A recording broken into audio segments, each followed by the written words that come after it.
Une page vient d'être tournée à l'Assemblée nationale, la Chambre basse en République démocratique du Congo.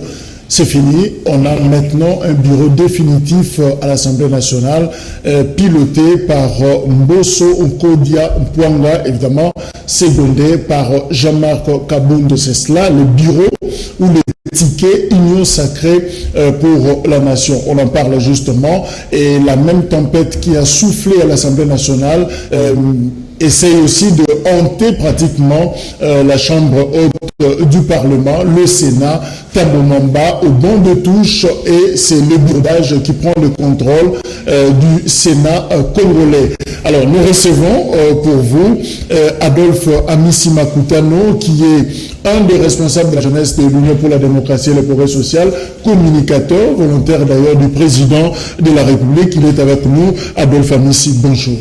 Bonjour, messieurs les journalistes, et bonjour à toute l'équipe qui nous accompagne tout au long de cette émission. Visiblement, vous n'avez pas dormi parce que vous étiez là en train de savourer ce qu'on pourrait appeler, entre guillemets, une victoire. C'est ça? Bon, moi, personnellement, je ne peux pas dire entre guillemets. On savait qu'on serait victorieux par rapport à ce processus qui a été entamé au niveau de l'Assemblée nationale. Et comme vous le dites, nous n'avons pas dormi. On veillait sur cette victoire et voilà, nous sommes arrivés à la fin. Et finalement, c'est quoi la victoire pour vous? C'est l'élection de Mbosso ou de Kabound, le retour de Kabound? Non, bien entendu, il faut rappeler, M. Jacques, ce qui s'est passé ou bien ce qui s'est fait au niveau de cette institution nous donne des éléments de réflexion. Pour dire, depuis 1960, c'est pour la première fois que les élus nationaux puissent quand même plaire, n'est-ce pas, à la volonté de la majorité de notre peuple. C'est quoi cette volonté de la majorité du peuple? Bien entendu, ils ont mis hors d'état de nuire tous ceux qui sont venus avec la politique de l'autorité morale, tous ceux qui voulaient nous amener, n'est-ce pas, ce que je peux appeler le populisme au sommet de l'État, parce que j'en ai un exemple. Comme vous le savez, Madame Abunda, quand elle fut encore présidente de l'Assemblée nationale, elle nous amenait le pain au perchoir et elle nous montrait comment le pain a augmenté les prix. Or, elle a oublié qu'elle était la présidente d'une chambre, n'est-ce pas, qui était habilitée à faire des contrôles au niveau du gouvernement. Mais malheureusement, avec le populisme, nous n'avons pas assisté à cette expérience. Le populisme de Mabunda, oui, mais le militantisme de Kabound aussi. Il a été reproché pour cela aussi. Bon, vous savez, Kabound n'a jamais été militant. Kabound, c'est un combattant. Vous savez, quand on dit on est combattant, c'est-à-dire on combat un système. On combat quelque chose pour atteindre les objectifs. Comme vous le savez, on ne pouvait pas laisser au niveau de l'Assemblée nationale qu'on puisse avoir une dame qui se permet d'utiliser abusivement l'argent du Trésor parce qu'elle était présidente, sans pour autant informer ses collaborateurs. Il était dans le devoir de Kabound, selon les enseignements du maître, de pouvoir, n'est-ce pas, barrer la route à tous ces ou tous ceux-là qui ont voulu aller en l'encontre selon la vision du chef de l'État qui se résume dans le peuple d'abord. Le peuple d'abord, pour nous, ce n'est pas un slogan, mais le peuple d'abord, c'est un mot d'ordre de ralliement à tout ce qui sublime dans cet engagement politique que nous portons et que le peuple nous a donné mandat. Et à cela, Kabound ne pouvait que se comporter à un gendarme contre les anti-valeurs, à un gendarme contre les gens qui ne veulent pas le bonheur de notre peuple. Cette fois-ci, il sera le gendarme de Mbosso Kodia, c'est ça? Il ne sera jamais le gendarme de Mbosso Kodia ici. À l'entremise de votre micro, je profite de l'occasion pour féliciter l'ensemble, n'est-ce pas, de ces tickets gagnants, toutes ces personnes qui figurent dans cette nouvelle équipe qui désormais va diriger l'Assemblée nationale. Et nous avons tous écouté le discours du président de l'Assemblée nationale, Mbosso Kodia Mpwanga, qui est un discours réconciliant, qui est un discours de rappel, et qui est un discours de vouloir mieux faire. Et nous osons croire cette fois-ci que jamais, et comme on le dit toujours au traité entre-mars, je crois qu'ils ne vont plus réitérer les exploits passés parce que ça ne reflète pas la fierté de nos élus. Mais comme ils ont retrouvé leur conscience, nous devons accorder quand même le crédit, la confiance. Oui, le minimum de crédit pour dire, cette fois-ci, ils se mettront au service de la population congolaise. Mais s'il faudra continuer à parler de Jean-Marc Aboun, votre président d'intérim à l'UDPS, est-ce que l'homme a changé finalement? Parce que ça fait 8 mois depuis qu'il a été déchu de son poste de vice-premier président de l'Assemblée nationale sous Mabunda, et maintenant, 8 mois après, il revient à ce même poste. Est-ce que l'homme a changé? Est-ce que Kabounda a tiré les leçons pratiquement de ce qui s'est passé avant? Moi, je pense que je ne me permets pas d'aborder la question de la manière. Mais ici, il fallait demander aux élus et à la population congolaise d'avoir la leçon qu'a infligée Jean-Marc Kabounda. Quelle a été la leçon? Il a rappelé à l'ensemble de notre peuple que les Égyptiens que vous voyez aujourd'hui, vous ne les verrez plus. Quand il dira que vous allez nager, ça veut dire quoi? C'était une figure de style qui ne pouvait qu'être interprétée par les initiés. Et l'homme est resté imperturbable. Il est resté égal à lui-même. Et cette nage a déjà commencé? Bien entendu. Parce que la nage doit être figurée autrement. Le seul, la seule personne de Jean-Marc Kabounda a fait partie de tout un bureau. C'est sur le plan stratégique. Mais ici, on ne festoie pas. Mais nous sommes en train de voir le caractère responsable de l'homme. Parce que si c'était les autres, vous allez voir quelqu'un être perturbé par les événements, mais Kabounda est resté serein, est resté égal à lui-même. Et surtout un grand politique, on le reconnaît dans ses dires. Mais est-ce que l'UDPS n'aviez-vous pas quelqu'un d'autre à proposer à ce poste? C'était fait pour Kabounda, rien que Kabounda. Vous savez, notre parti a une histoire. Rappelez-vous de la vie politique de Etienne Tshisekedi.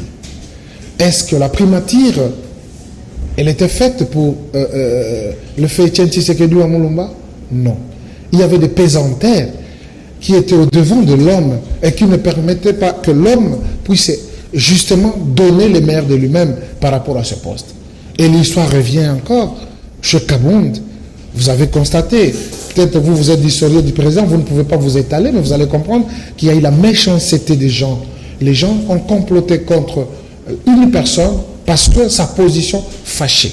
Mais aujourd'hui, ils se sont repentis en considérant que Kabounda avait raison et c'était important qu'on puisse le retourner à son poste pour qu'il puisse faire le bon chemin et surtout donner le meilleur de lui-même parce qu'il en a toujours été à la hauteur de cette tâche. Et qu'est-ce qui va changer justement avec ces tickets Union Sacrée, Mosso, Kabounda, Colette Chomba et les autres? Vous pensez que ça sera meilleur que sous Mabunda? Moi, je pense, je me permets de puiser sur les discours, dans le discours du président de l'Assemblée nationale, qui a rappelé aux élus qu'il est temps que nous puissions faire les choses autrement. Les tickets, bien sûr, c'est un ticket voulu par les députés nationaux et qui sera intériorisé par l'ensemble de notre peuple. Mais ce qu'il faut comprendre, que l'union sacrée, ce n'est pas une vision d'un regroupement de gens. L'union sacrée, c'est une vision de son Excellence, Monsieur le Président de la République, qui nous a rappelé, depuis le 6 décembre, que le salut du peuple, c'est la loi suprême. Désormais, que ce soit au niveau des institutions, que ce soit les animateurs des institutions, désormais, ils vont mouiller les maillots justement pour retrouver le bonheur de notre peuple. Voilà un peu la différence de ce qu'a été Mabunda, qui d'ailleurs est au service de l'autorité morale. Et désormais, ce bureau se mettra justement au service de la volonté de notre peuple. Alors, Adolphe Amissi, maintenant que Tshisekedi a le contrôle de la justice pratiquement, maintenant que Félix Tshisekedi a le contrôle de l'Assemblée nationale, il a réussi à faire tomber Alexis Thambwe Mwamba. Vous pensez que, je voulais même parler de Ilou Kamba au gouvernement qui est en train de gérer les affaires courantes, vous pensez que c'est fini, le président de la République ne va plus se plaindre, ne dira plus jamais que je suis bloqué dans mon action, maintenant le pouvoir est dégagé? Vraiment, c'est une très belle question, mais je dois rappeler que par rapport à ce processus, il n'y a pas un gagnant, il n'y a pas un perdant. Aujourd'hui, le Congo peut être fier des Congolais, et surtout le premier d'entre nous, qui incarne la volonté de la majorité de notre peuple. Ce n'est pas le populisme, mais c'est la volonté de mieux faire. Le Congo, c'est pour tous les Congolais. Bien entendu, c'était important que le premier d'entre nous puisse impulser cette volonté de drainer le monde, de mettre les Congolais tout autour de lui et de voir les intérêts qui nous unissent tous en tant que Congolais. Je pense, en tant que politique, ce n'est plus important de se rappeler de déclarations parfois qui ne sont pas bonnes en disant peut-être qu'on m'a bloqué encore. Je crois qu'on n'est plus à ce stade. Le président de la République, son vœu était de voir les Congolais volontiers. Les gens qui vont se mettre au service pour les Congolais. Mais malheureusement, l'expérience ou l'histoire de notre pays nous renseignera qu'il y avait un groupe de gens qui étaient répondants à une décision de l'autorité morale. Ça, selon notre histoire, on ne va pas changer. Et à cet effet, le président n'était pas resté bouche bée, il devait observer. Et lui-même, il a fait même mention pour dire c'était très difficile de vivre avec ce gens pendant les 2 ans qu'on a passé ensemble. Et avec le courage, la détermination du chef de l'État, le fait de rompre et de dire une nouvelle ère a sonné, désormais l'union sacrée. C'est la volonté de faire dans l'ensemble. Et à cela, nous allons voir, il y aura l'évaluation et tout celui qui aura des responsabilités pendant tout ce temps de l'union sacrée, le peuple aura un regard à cette personne pour voir de quoi il est capable de donner. Ce n'est plus le temps de dire que non, on va encore plénicher pour dire voilà, il y a tel qui nous a bloqué. Si vous bloquez, la population est là. Et je pense, le bâton désormais est entre les mains du chef de l'État. Mais pour dire la justice, c'est une justice congolaise. Alors, avec famille, si vous êtes du parti présidentiel, il a fallu 3 mois seulement à Félix Tshisekedi de réussir à démanteler, à déboulonner pratiquement les systèmes Kabila. J'ai eu à citer pratiquement toutes les opérations menées. Mais pourquoi ne l'avoir pas fait bien avant, au lieu de perdre 2 ans pratiquement de son mandat? Mais pourquoi Tshisekedi n'avait pas fait tout ça bien avant? Ou carrément, quel est son secret? Qu'est-ce qu'il a fait exactement pour qu'il soit en mesure de déboulonner le système Kabila? Merci bien pour la question, mais il faut retenir que Félix Tshisekedi vient de cette école que nous appelons la DVAR politique de la République démocratique du Congo, qui a été incarné par le recteur principal, c'est Étienne Tshisekedi. Il nous disait toujours, il faut savoir circonscrire les temps et les contextes. Et ce n'était pas important qu'on soit pressé, mais il fallait être prêt. C'est une leçon du maître. Et ça a été bien appliqué. Mais pas être pressé, le mandat, c'est le temps aussi. Hein? Bien entendu. Vous n'avez que 5 ans. Il n'y a pas de souci, il n'y a pas de souci. Mais ce qu'il faut comprendre que pendant les 2 ans, le président de la République les rappelle, et l'avait même rappelé le 24. Son souhait était de voir tous les Congolais tout autour de lui, qu'il travaille pour les Congos et pour les Congolais.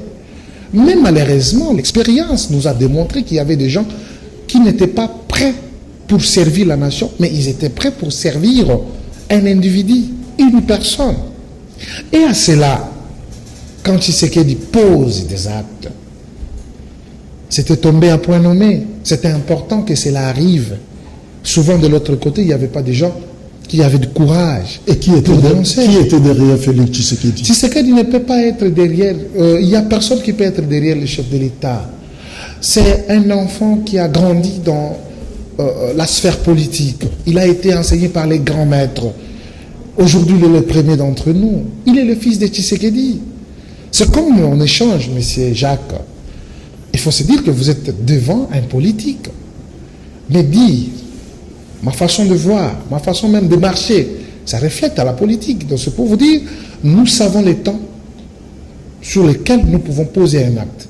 Si le temps n'est pas encore au rendez-vous, on préfère observer et garder notre silence jusqu'à ce que le moment viendra. Et à cet effet, là, il faut jeter des fleurs à ces dignes fils, parce que même nous, qui sommes ses collaborateurs, on était impatients de voir les humiliations, de voir la mauvaise foi de nos amis qui étaient en face, c'est-à-dire du FCC, et de dire pourquoi le président de la République traînait. Or que lui savait à quel moment il pouvait amorcer le processus qui va enchanter la majorité de notre peuple. Et aujourd'hui, c'est une joie et il est sorti grand. Désormais, même les gens de l'autre bord, ils disent il est le plus technicien politique que le Congo n'a jamais connu. Voilà une qualité de l'homme.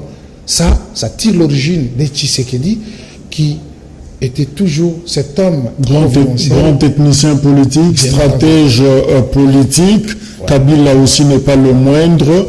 Est-ce que son silence vous fait peur aussi? Il ne parle pas depuis tous ces temps. Nous devons voir le Congo. Parfois, Kabila avait un fardeau qui ne savait même pas comment s'en débarrasser, avec de grands gaillards, les grands gaillards à côté de lui, qui décidaient à son nom. Vous savez, c'est parfois quelqu'un qui n'a pas le courage de parler en face avec des gens. Nous avons suivi les médias ici à Kinshasa. Les gens qui côtoient Kabila, qu'est-ce qu'ils nous disaient? Et qu'est-ce qu'ils continuent à nous dire? Tu peux arriver devant lui, 45 minutes, tu parlais, et à la fin, il vous dit « Merci, révérend. Merci, excellence. C'est fini. » Tu ne sauras pas. Est-ce que c'est que je lui ai dit? C'est une capacité d'écoute. Hein? Oui, même s'il peut avoir une capacité d'écoute, mais il faut qu'il y ait aussi cette capacité d'échange. Le président de la République écoute aussi. Il échange. Et en échangeant, vous allez comprendre que non, par rapport à tous ces éléments que j'ai amenés devant la personne, peut-être il a aimé ou il n'a pas aimé. Mais quand on est tout simplement là en train d'observer et d'écouter sans qu'il y ait un réplique, que l'autre peut avoir une idée sur ce qu'il vous a dit, je crois que là, ça devient compliqué. Et Kabila a le droit de se reposer. Il a une famille, il avait aussi une autre vie à part la présidence. D'ailleurs, nous, à son temps, on lui rappelait, il y a une vie après la présidence. Vous devez vous reposer, il faut organiser les élections en 2016. Il faut. Il a eu le temps de pouvoir dans la tête, dans l'imaginaire de l'UDPS, Kabila, c'est fini. Non, non. Nous ne sommes pas là pour juger à la vie d'une personne. La vie ou le destin appartient à Dieu. Kabila lui-même, il sait qu'il n'a plus rien à donner aux Congolais.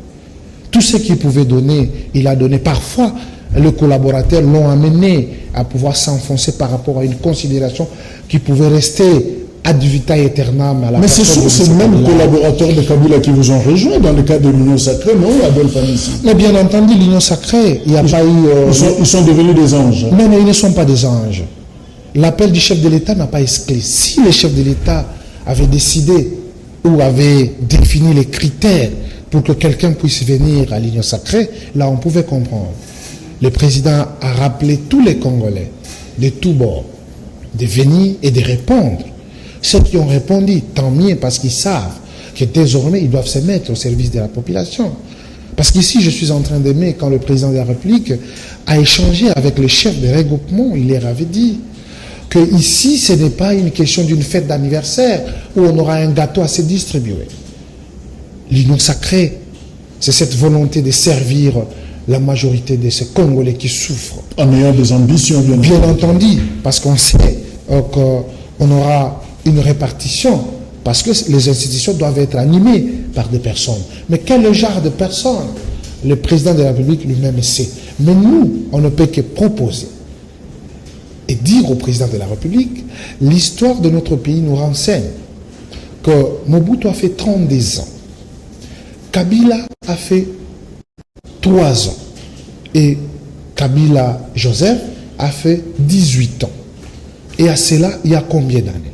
Nous avons des générations qui ont participé à toutes ces générations, toutes ces mutations politiques. Je crois qu'aujourd'hui, ils n'ont plus rien à donner, même si on peut les utiliser par des fins politiques. Mais je crois que le tshisekédisme a son sens maintenant d'être appliqué pour que le bonheur, la volonté et surtout la détermination de notre peuple qui a accompagné l'UDPS tout au long de son combat puisse avoir son sens. Adolphe, le renouvellement de la classe politique s'impose. Vous semblez être fort en slogan, finalement, le bonheur, le peuple d'abord. Est-ce que Tshisekedi saura-t-il rattraper le retard de 2 ans? Il ne lui reste que 3. Celui qui paie, celui qui veut, il paie. Et je pense, ceux qui ont fait volontiers le comportement d'induire la cour normale à la cour anormale des choses, je crois qu'ils tireront toutes les conséquences possibles. Tous ces gens-là vont voir comment le Congo va aller de l'avant, comment le Congo va décoller, comment le chef de l'État va impulser les choses en République démocratique du Congo. Vous vous êtes demandé, monsieur ici, pourquoi vous êtes communicateur du chef de l'État.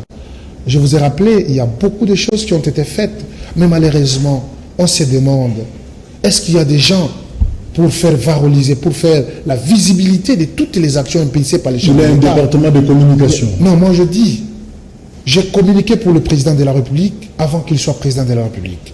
Est-ce que je peux accepter cette opacité que nous observons? C'est comme si rien n'est fait.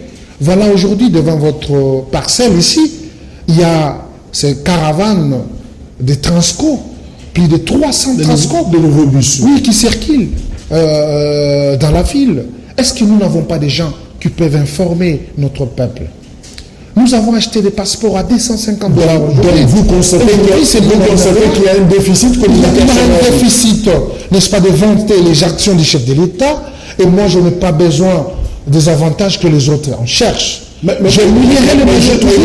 justement, mouiller le maillot, oui, Adolphe Amissi, le chèque de Tshisekedi, entre guillemets, ne viendrait pas forcément de ses détracteurs, de ses adversaires, mais peut-être de son entourage. Je suis tout mal assuré, mal sélectionné. Non, bien entendu, je suis tout à fait d'accord avec vous.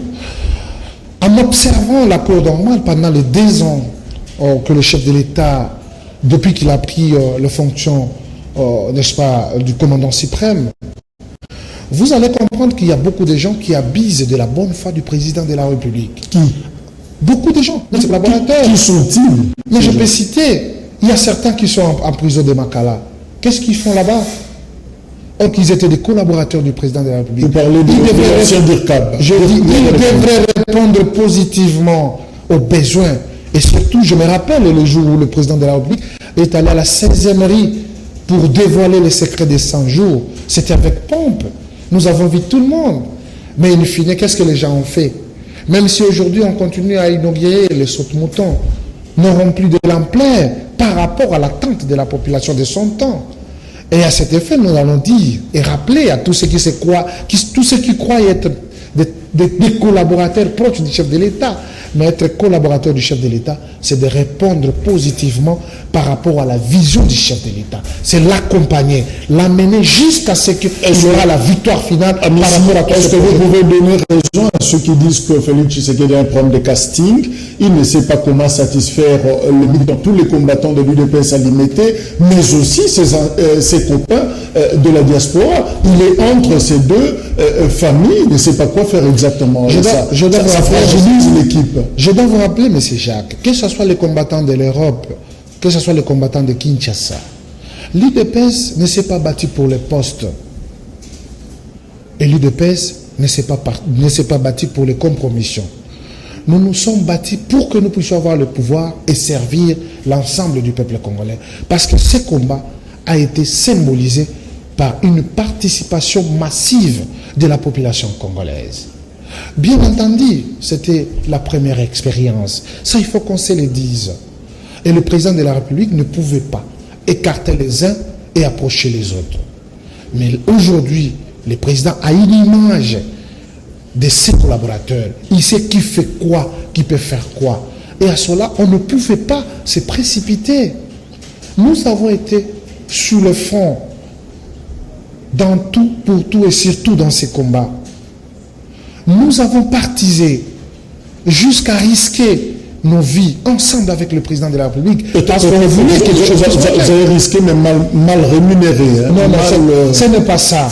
Il y a de la place pour tout le monde. Et ce n'est pas encore la fin.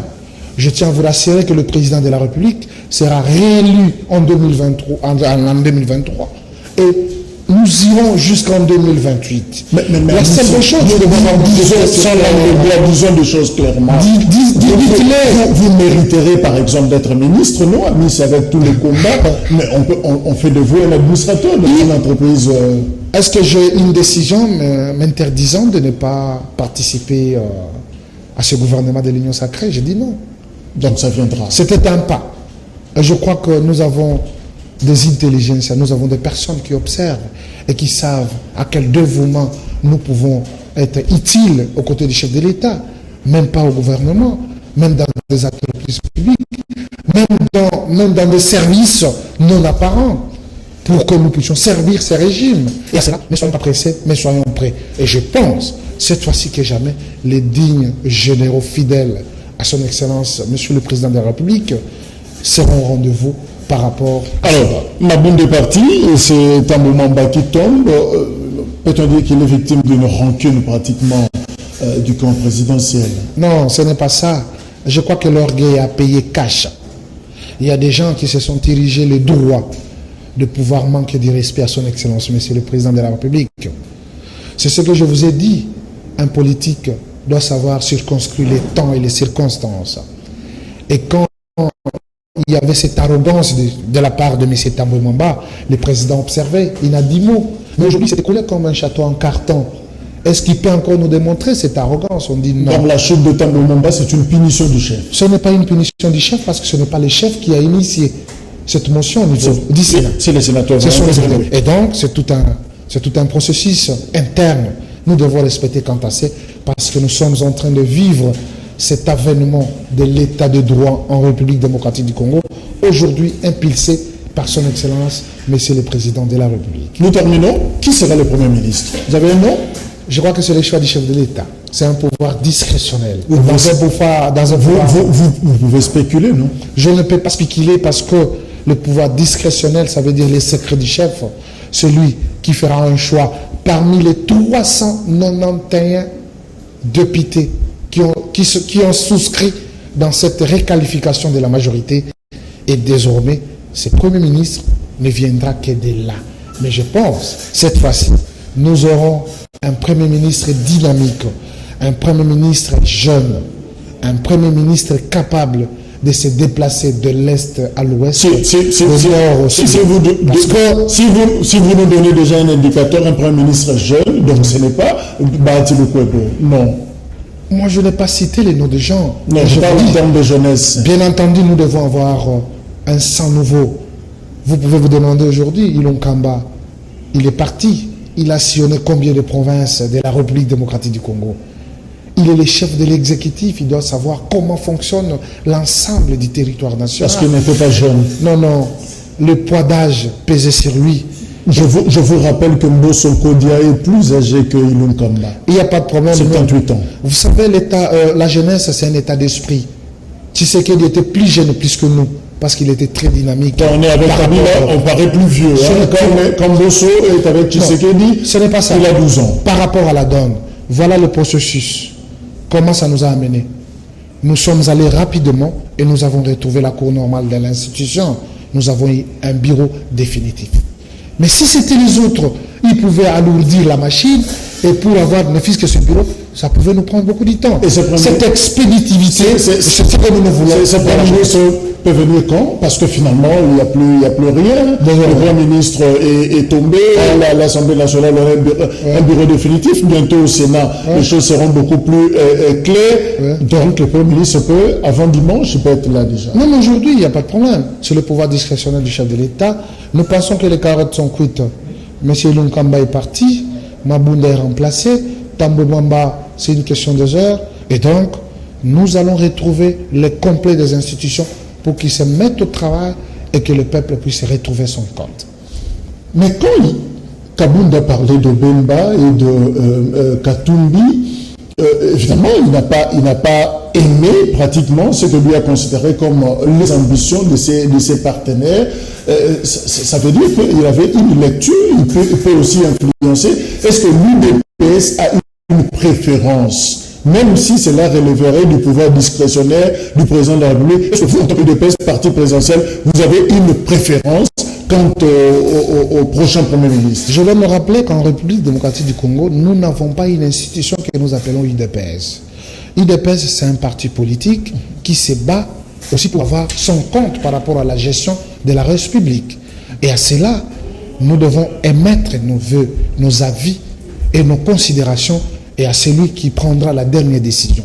Bemba Katumbi et Jean-Marc Kabound, tous ont été invités par le chef de l'État et je crois que la réunion qu'a eu Jean-Marc Kabound qui a fait